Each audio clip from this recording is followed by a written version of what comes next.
नमस्कार शेतकरी मित्रांनो, सध्याच्या परिस्थितीत आपण वर्धा जिल्ह्यामध्ये आहे. तर तुम्ही जमिनीवरून पाहू शकता. इथे मशागतीचे कामं अजूनपर्यंत पूर्ण नाही झाले, परंतु एक इथे पाऊस येऊन गेलेला आहे असं आपल्याला दिसत आहे. प्री मॉन्सूनचा पाऊस. आता सध्याची परिस्थिती अशी आहे की मला खूप सारे फोन येत आहे की पेरणी कधी करायची. भरपूर सारे फोन येत आहे. जिल्हा निहाय वेगवेगळ्या परिस्थिती सध्या राहणार आहे. विदर्भातली परिस्थिती वेगळी राहणार आहे. मध्य महाराष्ट्र, पश्चिम महाराष्ट्र, उत्तर महाराष्ट्र अशी एकंदरीतच परिस्थिती वेगळी राहणार आहे. कारण कोणतीही मान्सून सिस्टम यावर्षी बनत नाही आहे. आज 8 जून 2026 आहे. मान्सून जरी का महाराष्ट्रात दाखल झाला अशी बातमी येत असेल, परंतु सध्याची परिस्थितीत प्री मान्सूनचा पाऊससुद्धा व्यवस्थित कुठेही झालेला नाही. आणि ऑफिशियली 1 जूनपासून पूर्ण जो पाऊस असतो तो मान्सूनमध्येच काउंट केला जातो.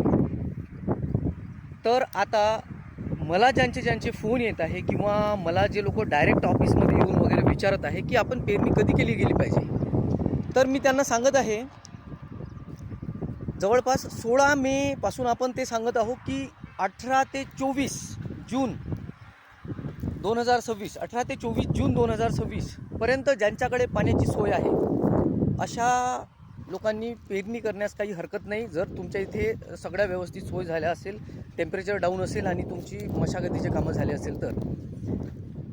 ह्यावर्षी इंडियन ओशन डायपोल हे पॉझिटिव्ह नाही. आता ते पुढे एक व्हिडिओ बनवतो आणि इंडियन ओशन डायपोलचा विदर्भावर, मध्य महाराष्ट्रावर, पश्चिम महाराष्ट्र आणि उत्तर महाराष्ट्रावर काय परिणाम राहते आपण हे बोलू.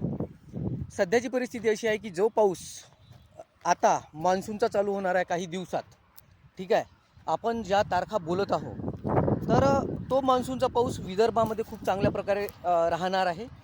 आणि विदर्भात पिकाला पोषक असा पाऊस नक्कीच राहणार आहे. त्याच्यामुळे चांगलं चित्र आपल्याला पुढे दिसत आहे. पावसात कमतरता म्हणजे असूनही, सरासरीपेक्षा कमी पाऊस असूनही पुढे चांगली आपल्याला राहण्याची पाऊस राहण्याची शक्यता आहे. त्याच्यामुळे दुबार पेरणीला बळी पडू नका असं माझं म्हणणं आहे. कारण पाऊस तर आपल्याला कमी दिसतच आहे, परंतु पिकाला पोषक असा पाऊस राहणार आहे, ठीक आहे. तर तुमच्या जे काही प्रश्न आहे ते कमेंट करा.